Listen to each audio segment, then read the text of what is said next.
Hello, it's Candace. And my friend Jenny. And we have had a week, Jenny. We've had a week. We have. And first off, and I know somebody requested that we not say too much, but we have to say happy birthday, KJ. Happy birthday, KJ. She's our mentor, what is she? Our North Star. Yeah, she's the one that got us started in this. Exactly. We had a passion for this case. We started watching her. We then got a passion for her. And so, yeah. Then we met her. And she's coming to see us, and we're so excited. Oh my gosh. I have a million things going on in my mind about it. And people continue to ask us who KJ is. Now, we are, I don't know if KJ knows it, but I feel like I know KJ. Right? Is that how you feel? Yeah, I feel like I do. You feel like you know her? Yes. I mean, we met her in the flesh for 2 hours, but I feel like I know her. Yes. And I know she don't like us to make a big deal about it. No, she doesn't. But we are fiercely loyal. We are. Friends for life. That's right. We love her. I mean, when I love people, I love them for life. Oh, me too. I know you do. Yes. So that's just how it is. That's right. So if you're looking for her, she is KJ in the Ray. That's right. And every one of our videos, or almost every one, the last several, under our description, there is a link that you can click on. One of those is our podcast. The other one is to KJ in the Ray, because we love her. My son said, make sure to tell people you can hear the podcast on Apple and Spotify. Apple, Spotify. That's right. All right. So first of all, we've had a big week because we live in North Carolina. We do. And we are Tar Heel fans. We are. Born and bred. Yes.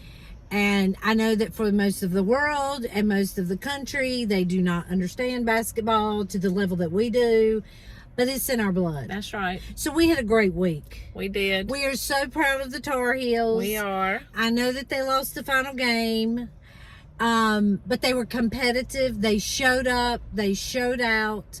They did great in the tournament.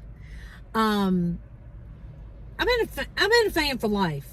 You've been a fan for life. I was a state fan. My parents pulled for state, and then when I got to be around teenage, my best friend in high school played basketball, and she was a big Tar Heel fan, and so we'd sit and watch the games all the time, and I fell in love with Tar Heels then. Well, I was, born a Tar Heel fan, watched the Tar Heel basketball, seen Michael Jordan in the flesh. I was alive. I was 11.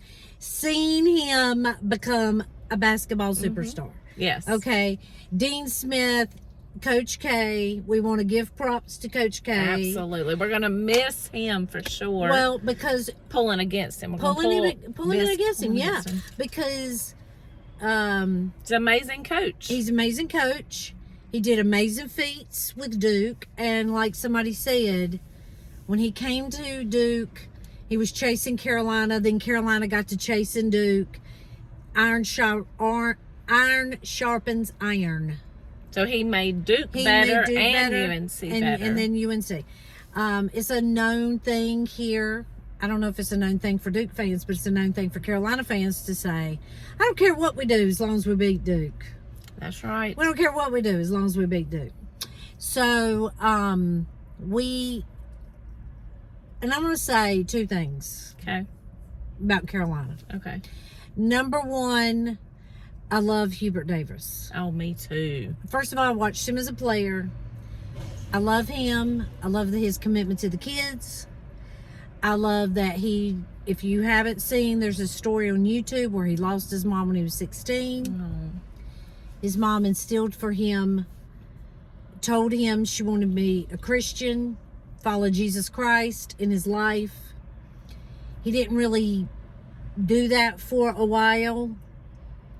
But he has a relationship with Christ and he's not scared to share it.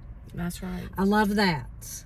And I love that even though they were having a struggling on and off season, In the end, they did not give up in themselves. I love a perseverance story. I love you want to count me out, I'm counting me in story. You think I can't do it. We talked about that at lunch. We did. I can show you I can do it. That's exactly right. Right? That's exactly right. So I love that. I love that we didn't give up. I love that they knew what they had and they had to show it to the world. That's right. And I love that. Yes. It was something. I mean, I love that. It's a good week. I mean, my son wants me to do sports commentary on sports on YouTube. You would be good at that. Well, I know a lot about it. First of all, I love it. Second of all, for the whole time he was growing up, we watched ESPN. I would win these NCAA pools all the time at my husband's work. I didn't even go there. I didn't even work there.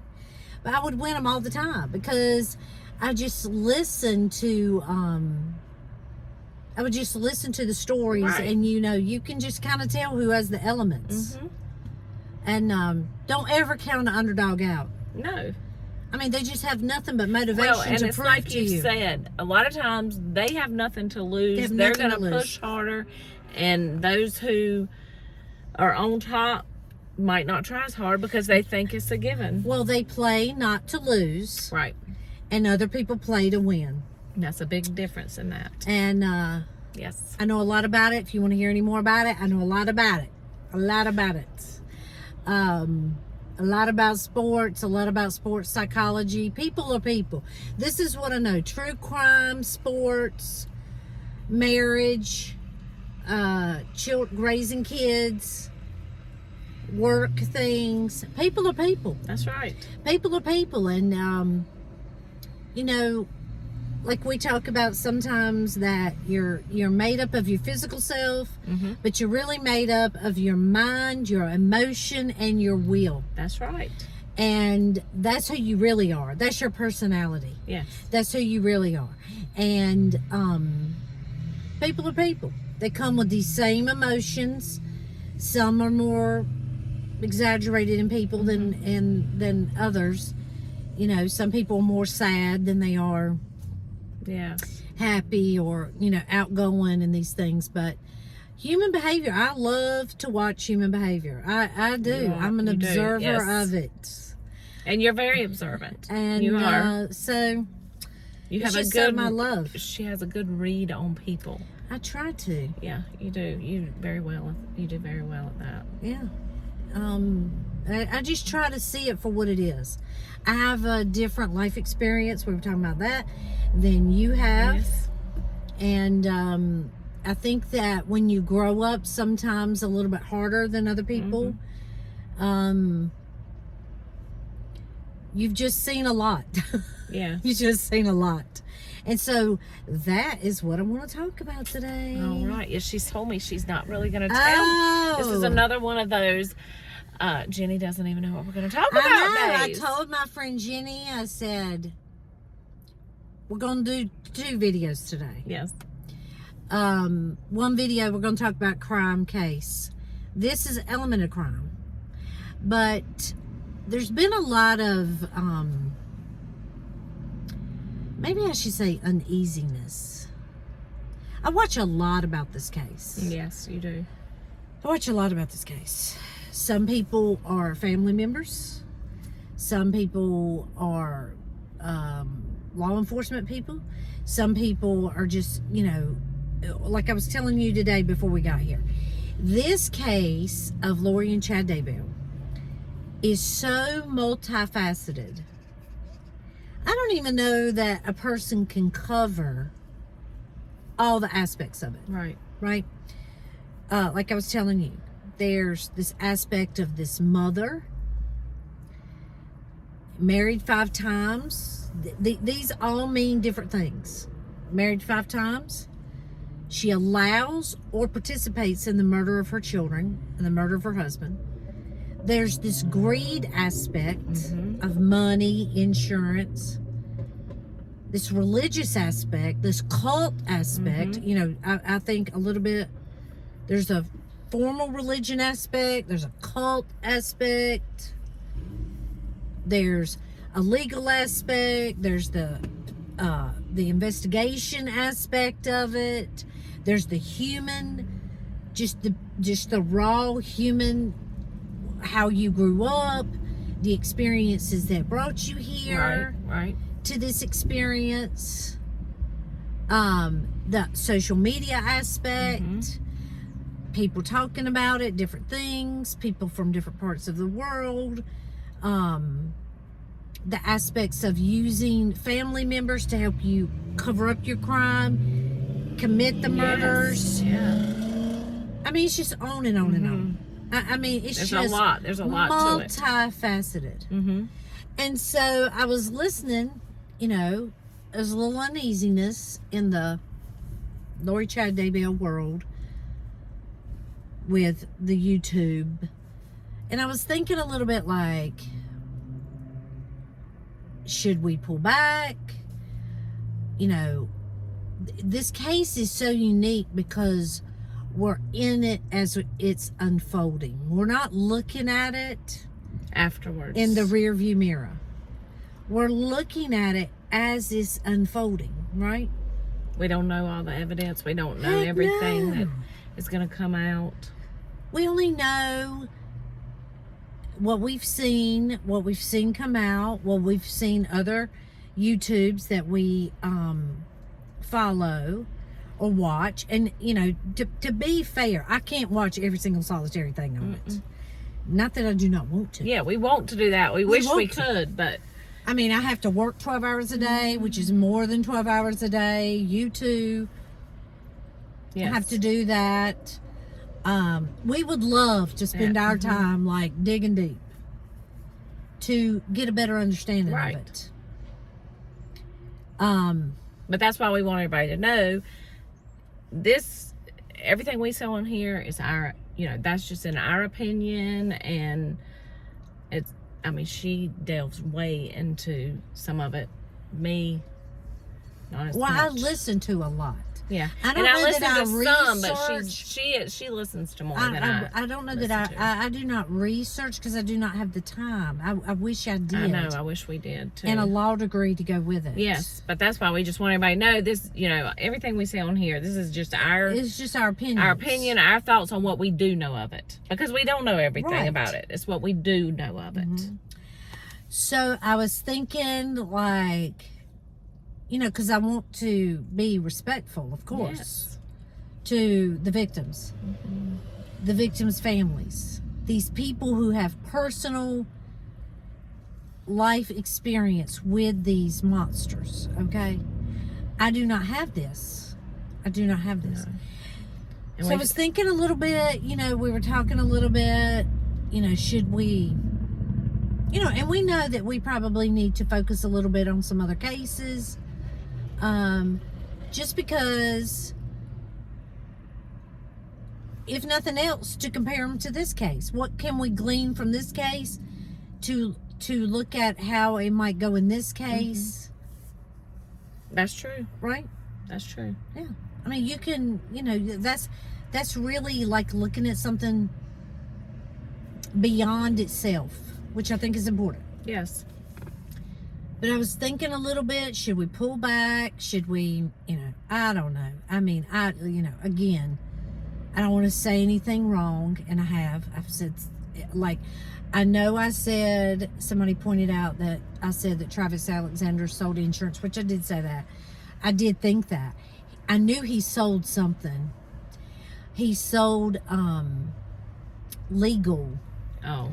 He sold legal, I don't want to go any further than that. He sold some kind of legal services that maybe you could pay monthly, and that you had this legal expertise at your fingertips if you maybe subscribe to this. Okay.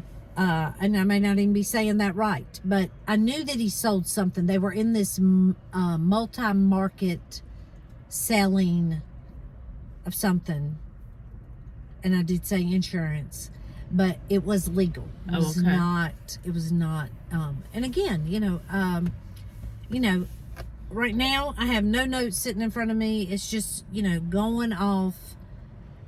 We kind of wanted this to be like we're just sitting here talking like we do all the time. Right. We're just kind of talking about different things and how you feel about it, how it hits you. like she kind of would tell us at work about, that's how, you know, when KJ said, you need to start, you're going to disappoint God if you don't start a YouTube channel. That's what she told Candace.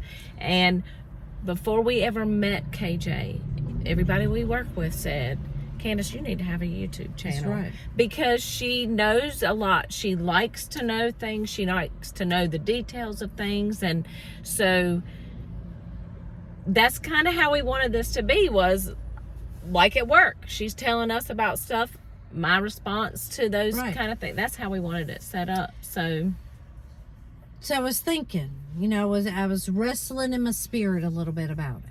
And I thought, you know what? We do have a place in this case. Because there's going to be 12 plus people that are sat in a jury that are going to be like us, that come with a certain level of their own experiences in life, their own moral compass, their own set of values in life, right? You did not know this. No, I did not know. You did not know this. That even though they're presented the evidence, they are going to use their own composition of personality, of who they are, their life experience, not necessarily what they know about the case, but what they know about human behavior, what they know about what their mother may have been like or not like. Right. All mothers are not like June Cleaver. Right. And I'm sorry if you don't know who that is. I do think that most of our our demographic does know who June Cleaver is. That's right. But most of them may not be June Cleaver-ish. Right. Probably very few of us grew up in homes. You did. Yeah, You did. My mom's amazing. Now, my mom's great, but she's not June Cleaver. Yeah. You're June Cleaver. Yeah. Mom's. So, but you come with these things that make you up and make your mind up and your heart up. And you're going to hear this evidence. You're going to be 12 people who cannot speak to each other. So they're not going to know what each other's life experiences are. Right. They're not going to know all of that. They're going to sit in there. You know, because you've been in a jury. Yes. We're going to talk a little more about that. You've been on a jury of a murder trial. This is huge. Most people have not been on a jury of a murder trial.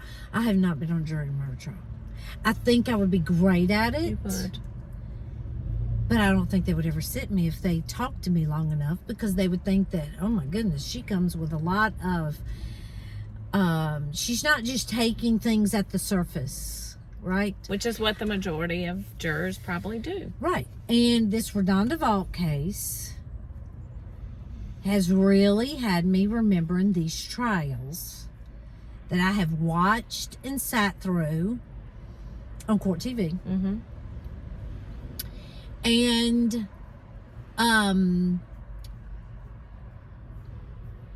because we are unique to the situation, right? We are unique to nursing in the Redonda Vault case. It's the nurse who gave the wrong medication. The patient died. There's a whole big thing about it. If you don't know about it, I'm sure you can find it on social media.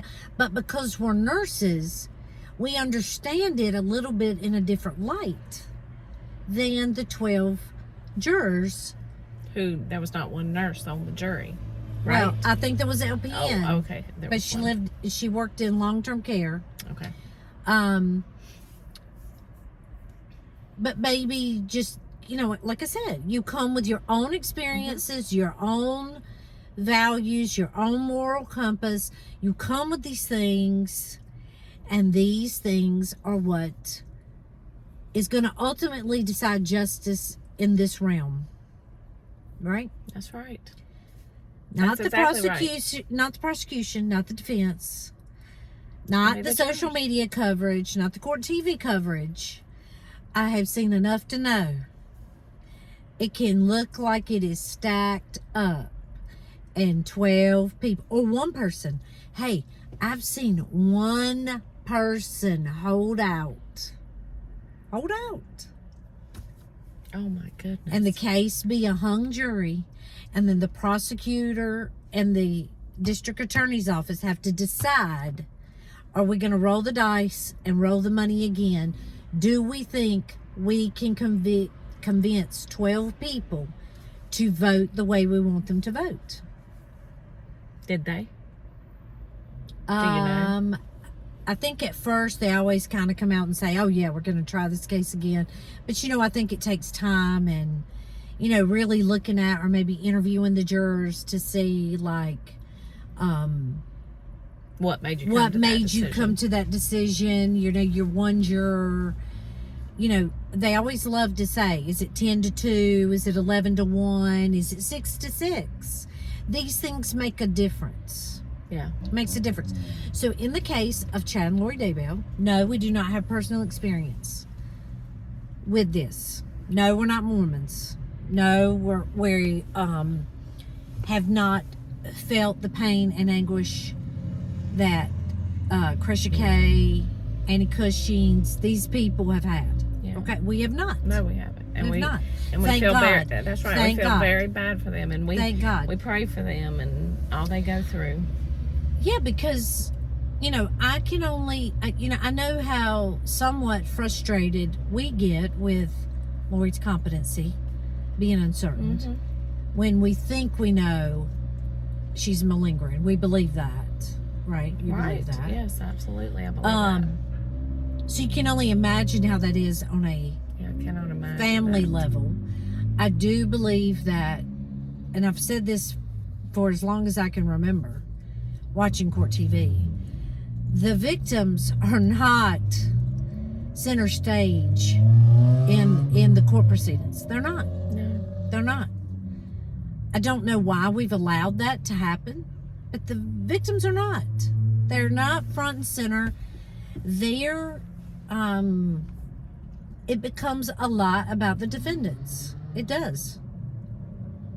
You know what? That makes a good point. That makes me think they should, just as justice for the victims, something in that courtroom before those jurors ever have a chance to listen to the trial. There should be something where they are given more of a perception of the victims, to put that center stage before they even start the trial. Well, I hear what you're saying, and that makes logical sense to me. However, to the court,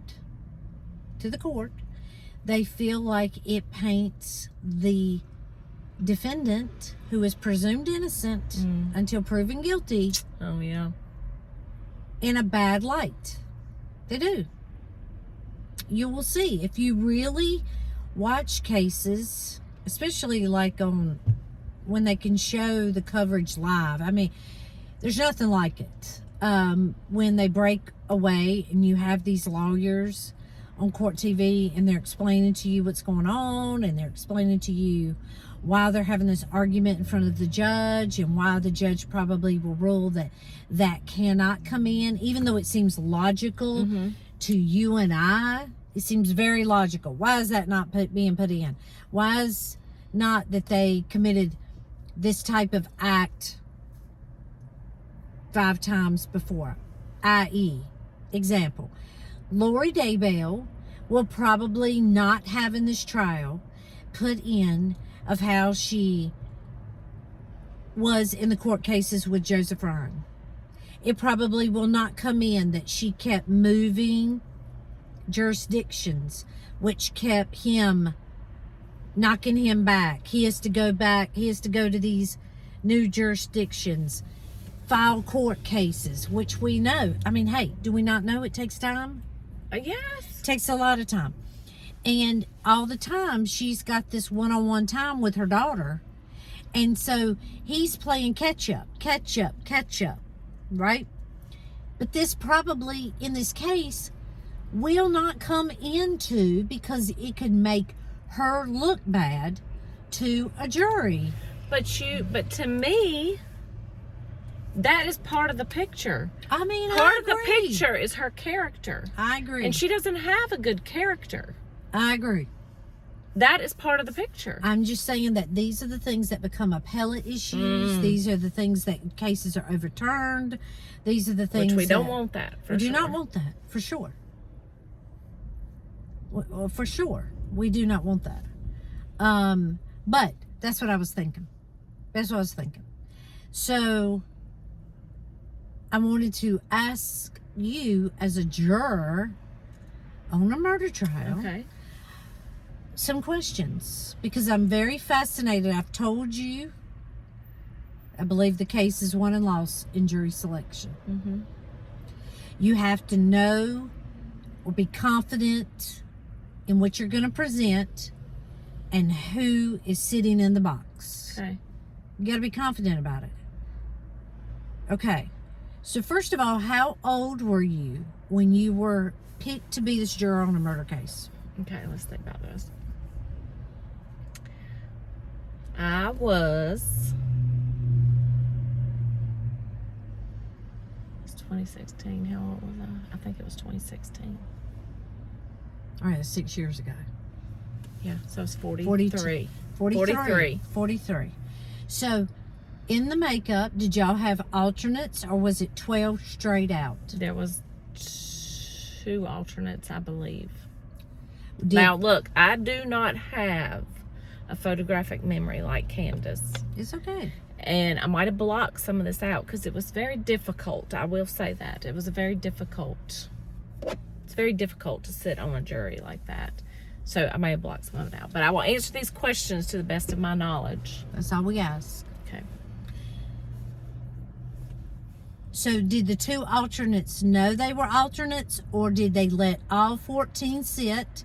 I think this is different state by state.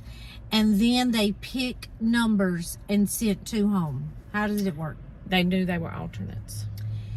Okay.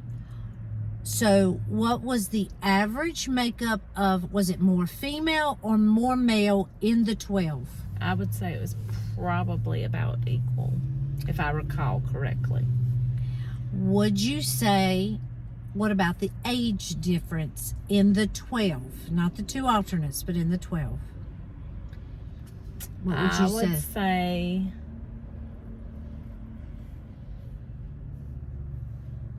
I would say probably the majority were somewhere around my age, but there were a few older and a few younger. But probably the majority was around my age. So I would love to know, like, when a county is going to, and you know, they do it every week. Mm-hmm. I mean, it's just amazing that, you know, I've been summoned to jury. Well, I was summoned to jury once. I was very young, 19. Not the person you see before you today. Very, very young. I did get seated on a jury to decide the competency of this 88-year-old lady. Not a murder trial. Where the family wanted to make legal, financial decisions and felt like she was not in her mind enough to be making these things. I will say that at 19, I mean, heck, what the heck do I know about being 88? What do I know about making financial decisions? What do I know about any of this stuff? Right? Right. So I think that I was, in that case, a perfect juror. Because they knew, hey, this chick probably ain't going to say a whole lot. Mm-hmm. She don't know a whole lot. Mm-hmm. She's just probably going to go with the flow. Mm-hmm. Where I think people in their 30s and 40s are a little more emboldened. They don't see themselves as young and naive, but they don't see themselves sort of set in their ways. So when a county goes to send out the jury notices, is there like a percentage, like so many have to be 25 and under, so many have to be this set, and so many have to be, you know, maybe 50, 60 up every week. Right. You know, and of course this is different state by state, maybe county by county. Yeah, I mean, heck, maybe. I don't know. But it's something I'm interested in finding out about, because And you also know that after a certain age, you can decline if you get the jury summon. no, I did not know. Yes, I did like know. my parents are 74, and I'm pretty sure here where in the county I live in, that they can decline going at their age if they want to decline going to jury duty. I do know that I got sat for this jury, and so they told us that because we had been sat for a jury, we could not be summoned for jury service within 2 years. I was summoned within 6 months. What you do? I know. Well, I called them up and told them, because. But today she'd have been like, okay. Oh yeah, I've been like, okay, yeah, pick me. But anyway, and so I did, and that was all I had to do. And they said, yeah, you can't serve. We're not gonna make you serve if you actually got sat on a jury, decided a case. Yeah, that's how we were. It was 2 years after that case before. Actually, now that I think about it, it's been a while, but it's coming back to me now, like Celine Dion's song. It's all coming back to me now. We were sat for the week to hear a couple of cases. One was this thing of the competency of the 88-year-old lady, and one was a vehicular manslaughter. And we were sat for that, and but they settled. Oh, so you didn't have to. So we didn't have to hear. It wasn't in my hands. It was in higher powers' hands, not my hands, about that case. But again, I think that they loved. I was 19, naive, probably would have went with the flow. Yeah. Wasn't going to be this standout. Heck no, I'm standing on my principles no matter what. I believe this way or this way. That's why I think they love young people on juries. Yeah, I'm sure. They're a little bit intimidated by the case. Yeah. And they don't have this life experience. Right? Right. Most of them don't. No, not at that age for sure. And so I think that they exclude people, of course, who've had any kind of, they ask you right off. Have you had any kind, like if it's a domestic dispute case, have you had any domestic dispute? Have you been divorced multiple times? Have you ever had to call the law? They ask you these things, right? They ask you things I really was just clear to hear. They ask you things that I was really shocked about. Like, they ask you, in the courtroom, the defendants in the courtroom, the families of both the victim and the defendants were in the courtroom. They ask you what your profession is. They ask you where you live, like what section of the county do you live in. Things that I'm like, is that really something you need to be asking in a public courtroom? Well, I think that times have changed. I think that back when I was 1989, just saying, there wasn't social media. There wasn't this thing where someone could easily put out where you worked, where you lived to the masses. Where I think today, and even 2016, it may have changed a little bit since then. Probably, because it's a lot more. These things, right? Yeah. As with everything, we have to adapt and change and go forward. And we want to protect jurors. Yes. They always say at the end of the case, if you wish to discuss, you can discuss. But you're not obligated to. You don't have to. Right. But it's always great to get that insight into what they heard, what they seen, sometimes they pick out things that are completely, it wasn't even on your radar. Well, and I'll tell you what I wish. I'm going to tell you something I've done different. Had I been on that court, had I been on that jury now, after all of this, immediately when I left because I wanted to be a responsible juror. You know, I wasn't sequestered or anything like that, but I did not go and search this person's name or anything like that while I was on the jury. But I wish afterwards that I would have done that. I really wish it, because Candace asked me lots of questions and I would have had all of it right there. But for myself too, to go and just see what things were not presented to me, would that have changed my opinion? Well, the thing of it is it would have changed your opinion afterwards. In your jury service, and this is key, you are not supposed to look at the case. You are not supposed to discuss the case. Which I did not. That's right. And I know you didn't, because you're a rule follower. Mm-hmm. I am too. But I think that in the case, and one day if we ever come to trial with this, we expect the jurors to do their due diligence, exactly what they have been instructed to do. Right? Right. They are only supposed to judge the case based on the evidence that is presented. And that is where I think that lay people, no personal experience with the case, other than just we have heard about it for 2+ years, and we've heard inside and out, but hey, I'm still learning new stuff all the time. Every day, that's right. I mean, somebody asked me, let me see the name. Ann Henry asked me today on the comments, which we love the comments. Yes, we do. Because it keeps us thinking, we're learning stuff. Yes. We do not know everything about the case. No. And Ann Henry asked me, has anybody looked into Lori Daybell's divorce attorney, which I'm assuming that's from Joseph Ryan, because she never divorced Charles Vallow, right? No, that's right. That's right. And to our knowledge, she has not divorced Chad Daybell. To our knowledge. But Ann Henry, I'm just keep looking back because I'm making sure I got a note on that.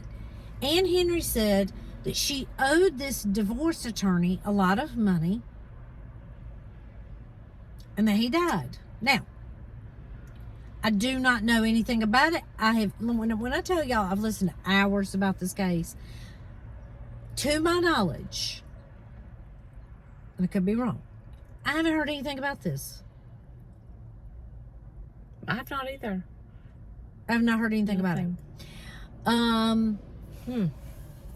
That's very interesting. You know, a lot will be made up for me, probably not the jury, when we find out how they were poisoning Tammy Daybell.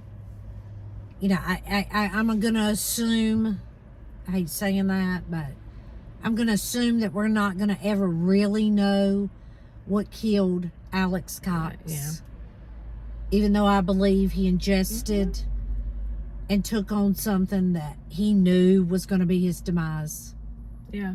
That's just I do not believe in coincidences, and Tammy's exhumed. He gets a blessing from Chad. Next thing you know, he's off. Yeah. Yeah, that's just... So, you know, will they exhume him later? I don't know. I don't know.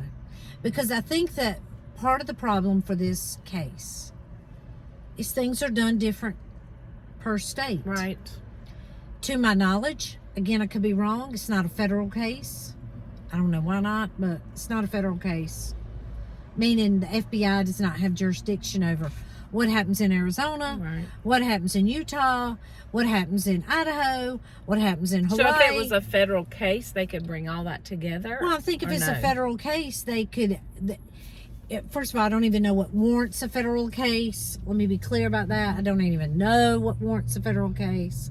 I mean, you know, I ain't stupid. I mean, I know it's a federal crime, but I don't know what would make it go to the level. I do know that if they thought that they had committed the murder or a murder at Yellowstone, at Yellowstone, it would have been a federal case. Okay.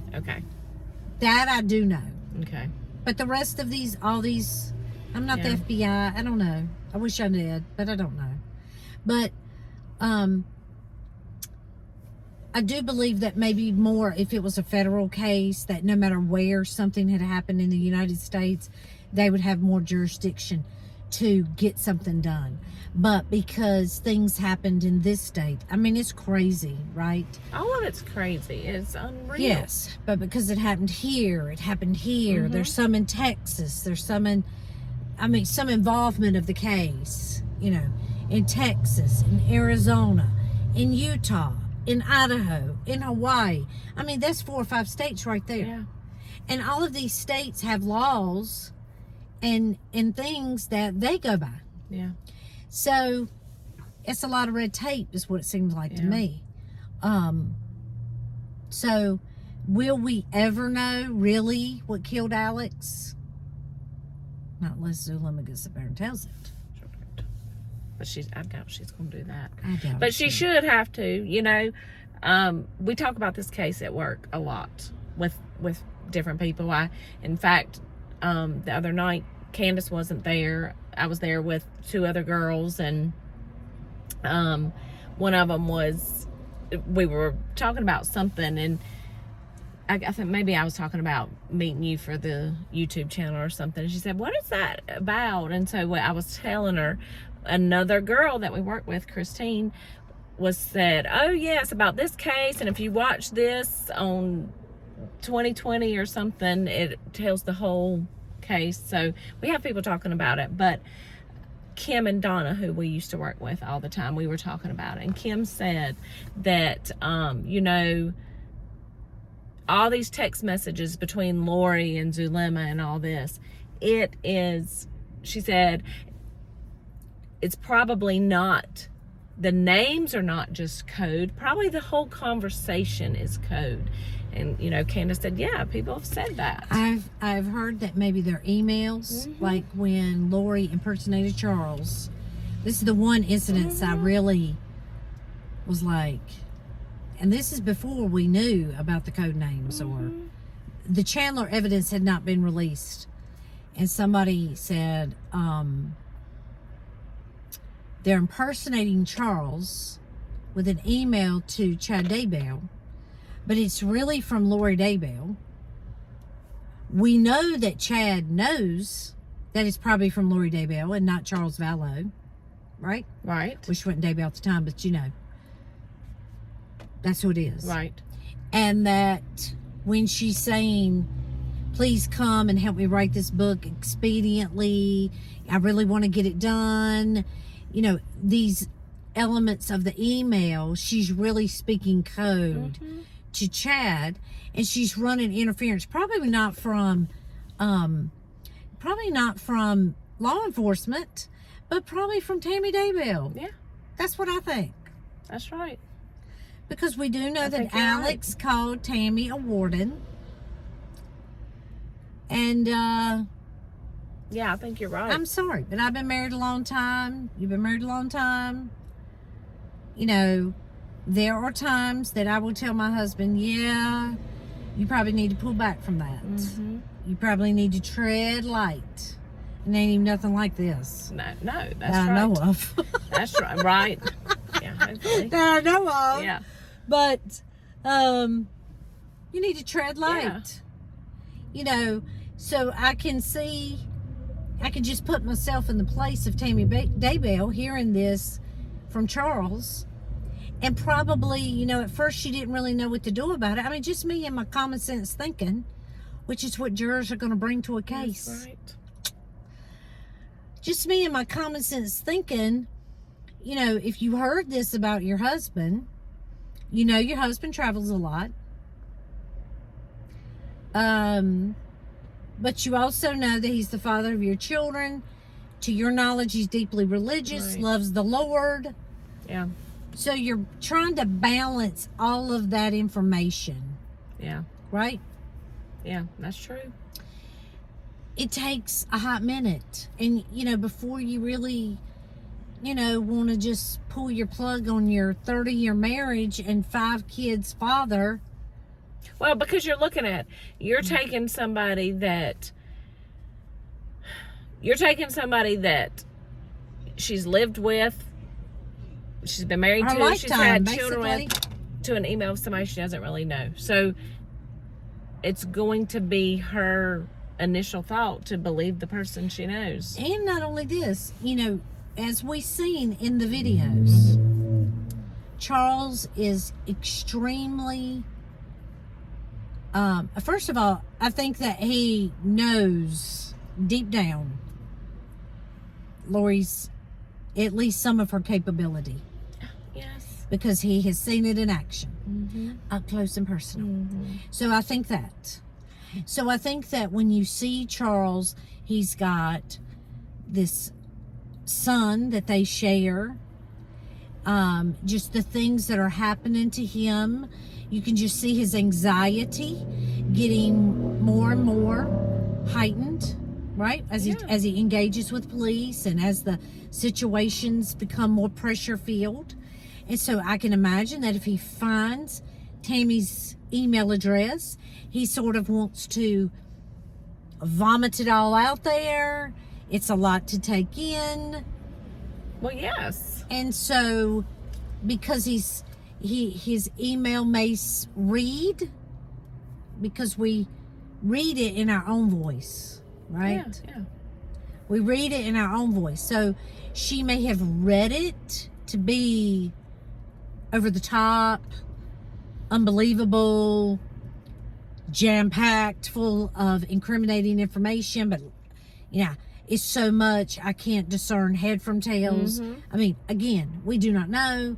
These are just, as a wife, I've been married for almost 30 years. You want to believe, yes. When you're sleeping in the same bed with this person that all of these accusations are coming, and you've seen them in all these other situations, you're trying to get your bearings about you a little bit, right? And it seemed like it happened so fast. She probably never really got a grip on it, to be honest with you. I feel like she probably knew enough to say, hey, I don't know what this is, but whatever this is, you need to be distancing yourself from it. At the very least, I feel like she was doing that. Yeah, I'm sure she was. So, but I do think that you and I have a unique perspective. Again, not personal experience. No, not Do at not all. pretend to have personal experience with this. Do not want personal experience with this. Feel for the people who are having personal experience with this. Yes. They should have never, ever, ever got this far. None of those people should have lost their life. No, they shouldn't have. And I mean, I'm gonna way back.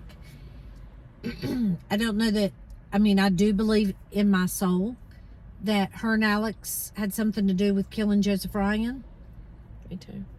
But at the very least, they destroyed his life. Oh, yeah. They destroyed his sanity. They destroyed his existence. They destroyed him financially, emotionally. Yep.